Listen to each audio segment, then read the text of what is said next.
नमस्कार, आप देख रहे हैं प्रभा साक्षी और मैं हूं आपके साथ रेणु तिवारी। हमारा खास प्रोग्राम है चाय पर समीक्षा, जिसमें आज हम चर्चा करने जा रहे हैं। हमारे साथ हैं प्रभा साक्षी के संपादक नीरज कुमार दुबे जी। सर, बहुत बहुत स्वागत है आपका। धन्यवाद रेणु। सर, जब से ये नए अध्यक्ष चुने गए हैं कुश्ती संघ के, संजय सिंह जी, तब से बहुत ज़्यादा एग्रेसिव मोड में नज़र आ रहे हैं जो खिलाड़ी जो प्रदर्शन कर रहे थे। सर, इन तमाम चीज़ों को आप किस नज़र से देखते हैं सर? देखिए, ऐसा लगता है कि ये जो खिलाड़ी हैं अपने खेल के अखाड़े से निकल कर राजनीतिक अखाड़े में आ गए हैं और राजनीतिक दांवपेच आजमा रहे हैं। और ये जो आपने जिक्र किया कि संजय सिंह को डब्ल्यूएफआई का अध्यक्ष चुना गया, उसके बाद ये जो नाराज़गी सामने आई है, हमको सिर्फ यही घटनाक्रम नहीं देखना चाहिए। आप पिछले 6 महीने के घटनाक्रम देखेंगे, उससे भी थोड़ा पहले के घटनाक्रम देखेंगे, तो लगता है कि ये लोग नेट प्रैक्टिस नहीं करके राजनीतिक पिच पर प्रैक्टिस कर रहे थे। पहले हमने देखा जंतर मंतर पर धरना प्रदर्शन किया गया और बहुत अदालत भी गए ये लोग। बहुत सारे मुद्दे हैं जो पुलिस के भी सामने आए, अदालत के भी सामने आए, राजनीतिक दांवपेच चले गए। आप देखिए कि विभिन्न राजनीतिक दलों के नेता जब जंतर मंतर पर थे, ये लोग बैठे थे, तब भी वहाँ पर पहुँचे थे। और अभी आप देखिए कि जब साक्षी मलिक ने कुश्ती से संन्यास की घोषणा की, प्रियंका गांधी वाड्रा साक्षी मलिक के घर पहुँचती हैं, उनसे मुलाकात करती हैं। बजरंग पूनिया ने अपना पद्मश्री लौटाया तो प्रियंका गांधी वाड्रा ने उनसे मुलाकात की। आप देखिए, टाइमिंग देखिए। एक तरफ बीजेपी प्रदर्शन कर रही है देशव्यापी कि उपराष्ट्रपति जगदीप धनखड़ जी की जो किसान पृष्ठभूमि है उसका मजाक उड़ाया गया, वो जाट समाज से आते हैं, इस बात का मजाक उड़ाया गया। ऐसे आरोप बीजेपी की ओर से लगाए गए। और बीजेपी ने जब प्रदर्शन शुरू किया तो आप देखिए कि ये एक बड़ा राजनीतिक मुद्दा बन गया और हमने देखा कि किस तरीके से जो हमारे जाट समाज के लोग हैं वो भी आकर धरना प्रदर्शन कर रहे थे और धनखड़ जी के समर्थन में नारेबाजी कर रहे थे।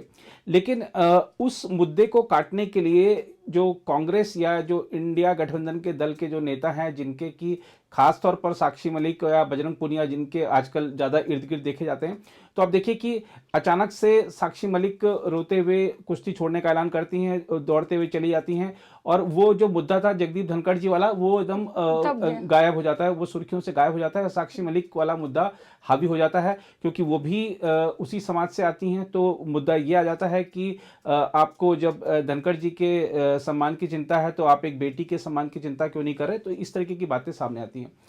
ये तो हुई राजनीतिक जो दांवपेच है। और अब देखिए कि जिस तरीके से जो घटनाक्रम सामने आ रहे हैं, आगामी लोकसभा चुनाव नज़दीक हैं और क्योंकि खिलाड़ियों का भी राजनीति में हाथ आजमाने का एक लंबा इतिहास रहा है, तो इसमें कोई हमको अतिशयोक्ति नहीं होगी कि साक्षी मलिक या बजरंग पुनिया भी चुनाव लड़ते नजर आए।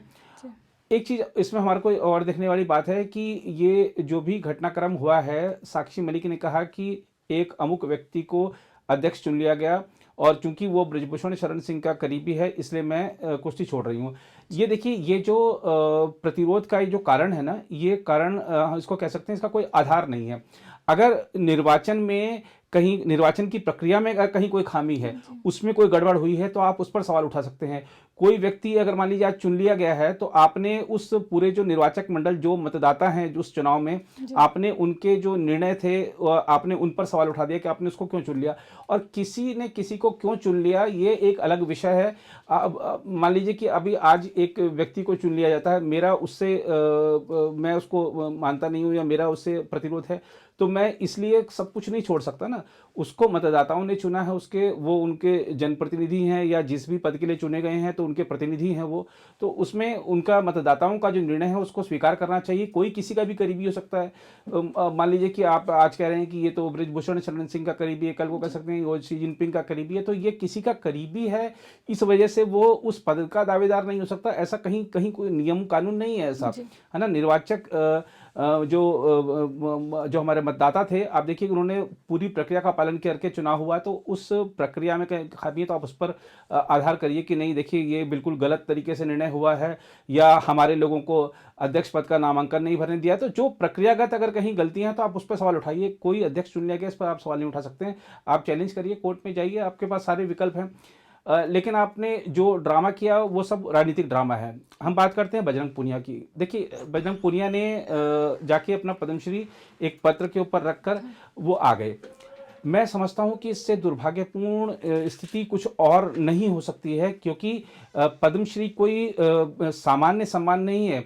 वो जी, भारत के जो सर्वोच्च नागरिक सम्मान होते हैं उसमें से एक है, जी, और वो भारत के राष्ट्रपति द्वारा दिया जाता है वो। जी, तो भारत के राष्ट्रपति द्वारा दिया गया भारत का जो सर्वोच्च सम्मानों में से एक सम्मान को आप ऐसे रखाए, तो ये आपने उस सम्मान के प्रति असम्मान दर्शाया है। और आपने ठीक है कि एक समय देश का मान बढ़ाया, सम्मान बढ़ाया, तिरंगे की शान बढ़ाई, लेकिन आपने अब जो कृत्य किया है वो देश का असम्मान किया है। देश की, जब आपको पद्मश्री मिला था तो हर भारतीय ने ताली बजाई थी, हर भारतीय ने दिल से ये भावना थी कि आपको ये बहुत अच्छा, आपको आपको इस पुरस्कार के लिए चयन किया गया, बहुत अच्छी बात है। लेकिन आपने हर भारतीय का दिल दुखाया, क्योंकि जो हमारे राष्ट्रीय प्रतीक हैं, जो हमारी भारतीयता के प्रतीक हैं, उससे हर भारतीय गहरी भावना से जुड़ा होता है, जी, और आपने उसका असम्मान किया है। पद्मश्री को आप ऐसे रख के नहीं आ सकते हैं, वो भारत के राष्ट्रपति द्वारा दिया गया एक सम्मानित सम्मान है। तो उसको आपने बहुत, उसका अपमान करके आपने अपने लिए जो भी थोड़ी, अगर कह सकते हैं कि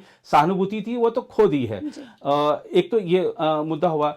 दूसरा, हमको इसमें ये देखना चाहिए कि ये जो कुछ खिलाड़ी हैं, हमको सिर्फ इनकी बातों या जो इनका जो वर्जन है सिर्फ उस पर नहीं जाना चाहिए। आप देखिए कि अन्य खिलाड़ी क्या कह रहे हैं। अन्य जी, खिलाड़ी कह रहे हैं कि इनको बार बार इन्हीं लोगों को क्यों मौका, और बिना ट्रायल के इन लोगों को क्यों मौका। आप देखिए कि आप जो जाएंगे ना खेल अकादमी में, तो देखेंगे कि बहुत सारे बेचारे बच्चे मेहनत कर रहे हैं। उनके माता पिता सवेरे उनको छोड़ने आते हैं, चाहे सर्दी हो, गर्मी हो, बरसात हो, कि हमारा बच्चा भी प्रैक्टिस करके देश का नाम रोशन करे। वो जो खिलाड़ी है वो भी सवेरे अल सुबह जागता है, कड़ी मेहनत करता है। और अगर वो ये उसको ये लगे कि किसी ने राजनीतिक दबाव बनाकर वो मुकाम हासिल कर लिया जो मैं पिछले 6 महीने से प्रैक्टिस करके मैं उसमें नहीं खेल पा रहा हूँ, और जी, वो सिर्फ पॉलिटिकल प्रेशर बना के कुछ नेताओं को इकट्ठा करके सरकार पर दबाव बनाकर वो उधर चला जा रहा है, तो उसके भी मन में पीड़ा होगी। हुँ, तो खिलाड़ी मांग कर रहे हैं कि आप ट्रायल कराइए, ट्रायल कराइए, और हमारे को फिर आगे खेलने का मौका दीजिए। ये ट्रायल में नहीं जाना चाहते हैं, और बार बार यही लोग मौका चाहते हैं। तो ऐसा नहीं होता है। देखिए, देश ने आपको अब ये ठीक है कि आपने देश को पदक ला के दिया, आपने देश का मान सम्मान बढ़ाया, देश ने भी आपको बहुत कुछ दिया है, लेकिन देश सब कुछ आपको नहीं दे सकता है। हमारे बहुत सारे खिलाड़ी हैं जो देश का नाम रोशन करना चाहते हैं, सबको मौका मिलना चाहिए।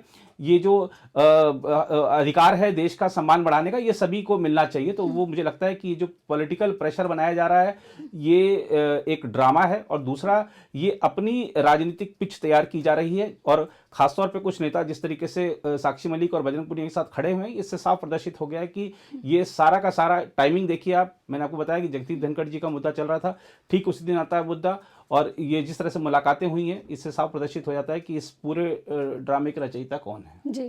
सर, ये तमाम चीज़ें जो हुई है, इससे कहीं न कहीं इस पूरे ड्रामे का असर खेल पर तो पड़ ही रहा है नहीं, सर। बिल्कुल, बिल्कुल खेल पर पड़ रहा है। देखिए, खिलाड़ियों का जो मनोबल है वो कमज़ोर होता है। जी, अगर मान लीजिए कि कोई खिलाड़ी, उसको लग रहा है कि मैं कितनी भी प्रैक्टिस करूँ, लेकिन यहाँ तो सिर्फ राजनीति ही चल रही है। किसी खिलाड़ी को लगता है कि हो सकता है कि कल को ये स्थिति मेरी भी हो जाए, कि मुझे भी ऐसे पदक रख के जाना पड़े, मेरी भी बात नहीं सुनी जाए। तो जी, ये खिलाड़ियों के मनोबल पर असर पड़ना स्वाभाविक है। और मैं साक्षी मलिक और बजरंग पुनिया से कहना चाहूँगा कि आपने एक ख़ास तौर पे, साक्षी मलिक पहली महिला पहलवान थी जी, जिन्होंने की पदक दिलाया ओलंपिक्स में। अब देखिए कि उन्होंने लड़कियों में एक जोश जगाया, लड़कियों में एक भावना जगाई कि आप भी देश के लिए कुछ करिए। इसमें जी, साक्षी मलिक का योगदान है। लेकिन अब आप उनको निराश कर रही हैं ऐसा करके, है ना? तो आपको जो एक एक प्रेरणा का स्रोत आप बने थे, तो अपना वो रुतबा मत खोइए, आप प्रेरणा के स्रोत बने रहिए। कई बार प्रेरणा का स्रोत बने रहने के लिए त्याग, बलिदान करना पड़ता है। जी, देश ने आपको बहुत कुछ दिया है, थोड़ा कुछ आप भी देश को दीजिए। जी, सब कुछ देश ही आपको दे, ऐसा नहीं होना चाहिए। जी। सर, इस मुद्दे पे तो चर्चा हो गई। अब हम कर्नाटक की ओर चलते हैं। कर्नाटक में इस समय हिजाब को लेकर बहुत ज़्यादा बहस छिड़ी हुई है। हिजाब का जो आदेश था पहले, वो वापस ले लिया गया है सरकार द्वारा। वहाँ पे इस समय कांग्रेस सरकार है। तो सर, आप लोकसभा चुनाव से रिलेट करके इस पूरे मतलब चीज़ को, इस पूरे निर्णय को किस तरह से देख रहे हैं सर? देखिए, ये जो निर्णय है ना, ये मैं कह सकता हूँ कि ये इस्लाम को फ़ायदा नहीं पहुँचाएगा, मुस्लिम लड़कियों को फ़ायदा नहीं पहुँचाएगा। आप देखिए कि जी, आपने बहुत सारी खबरें मैं देखता हूँ आपकी अब बनाती हैं कि इस इस्लामिक राष्ट्र में महिलाओं को ये आज़ादी मिली। जी, इस इस्लामिक राष्ट्र में महिलाओं को ये आज़ादी मिली, उनको अब गाड़ी चलाने की आदत है, आज़ादी है, उनको अब बिना बुर्का पहन के बाहर जाने की इजाज़त है। ऐसे आप तमाम खबरें मैं आपकी देखता हूँ। तो जो इस्लामिक जहाँ पर कि शरिया कानून के हिसाब से जो देश चलते हैं वो अपने आप को सुधार रहे हैं, पुरातन पंथ को छोड़कर एक स्वतंत्र और खुला समाज विकसित कर रहे हैं अपने यहाँ पर। तो जी हमारे जो देश के जो पुरातन पंथी हैं ये हमारे मुस्लिम भाई बहनों को किस युग में ले जाना चाहते हैं। जो देखिए स्कूल बहुत एक कह सकते हैं कि एक ऐसी जगह है जहाँ पर कि कोई भेदभाव होना नहीं चाहिए। मेरे साथ जो मेरा सहपाठी बैठा है उसके मन में ये कभी भावना नहीं आनी चाहिए कि वो किस धर्म से है, मैं किस धर्म से हूँ। हमको अपने जो शिक्षण है उस पर अपना ध्यान केंद्रित करना चाहिए। वहाँ पर भी अगर हम बंटवारा शुरू कर देंगे कि ये भगवा पहन कर आया है तो ये हिंदू है, ये उसने हिजाब पहन रखा है, ये मुस्लिम है, और इस तरीके की अगर हम चीज़ें करेंगे तो देखिए ये अब हमने बच्चों के बचपन जो बाल मन होता है वो बड़ा कोमल होता है, हमने उनके कोमलता को छीन लिया, उसी में हमने एक कट्टरपंथी वहीं से बनाना शुरू कर दिया। और ये आगे चलकर समाज का हित नहीं करेगा ये, और ना हो लड़कियों का हित होगा इससे। धार्मिक प्रतीक जो हैं वो ठीक है कि हर एक को ये अधिकार है कि वो क्या वस्त्र पहने या क्या उसका भोजन हो, लेकिन ये जब बात आती है शिक्षण संस्थानों की तो ये आज़ादी सीमित हो जाती है और जो शिक्षण संस्थान है उसका ही नियम चलना चाहिए, है ना। तो ये जो चीज़ हुई है, और खासतौर पर ये इसको हम कह सकते हैं कि तुष्टीकरण की राजनीति की पराकाष्ठा है। मैं आपको याद दिलाना चाहूँगा कि अभी कर्नाटक जब विधानसभा चुनाव हुए थे, कांग्रेस ने जमकर तुष्टीकरण की राजनीति की थी। वहाँ पे 13% मुस्लिम आबादी है, जिसमें से एकमुश्त 82% से ज़्यादा मुसलमानों ने कांग्रेस को वोट दिया था। तो शायद कांग्रेस अब लौटा रही है उन वोटरों को, क्योंकि उन्होंने वादा किया था कि हम जो धार्मिक आधार पर जो आरक्षण था 4%, बीजेपी ने खत्म किया था, उसको वापस लाएंगे। इन्होंने कहा था हिजाब जो था बैन, उसको हम हटाएंगे। इन्होंने ये भी कहा था कि जो धर्म के आधार पर जो खासतौर पर धर्म परिवर्तन कराकर जो जबरन निकाह या शादी करा दी जाती है उस पर जो रोक लगाई गई है, हम उस पर बैन हटाएंगे। तो ऐसी बहुत सारे इन्होंने वादे किए थे। अब उस दिशा में इन्होंने धीरे धीरे कदम बढ़ाने शुरू किए हैं। लोकसभा चुनाव आ रहा है तो ये फिर से शायद ध्रुवीकरण की ओर बढ़ रहे हैं, क्योंकि इनको चाहिए कि अगर एक कर्नाटक में ध्रुवीकरण हो जाए तो एक जो वर्ग है उसका और भी राज्यों में ध्रुवीकरण हो, ऐसा प्रयास इनका मुझे लगता है। और यहाँ पर ध्रुवीकरण की राजनीति करने वालों को जनता बार बार जवाब देती है। ध्रुवीकरण की राजनीति, तुष्टीकरण की राजनीति देश हित में कतई नहीं है। ये किसी पार्टी के लिए जरूर लाभ का सौदा हो सकती है, देश हित में कतई नहीं है, ना ही उस समाज के हित में है जिसके लिए ये राजनेता ऐसी चालें चलते हैं।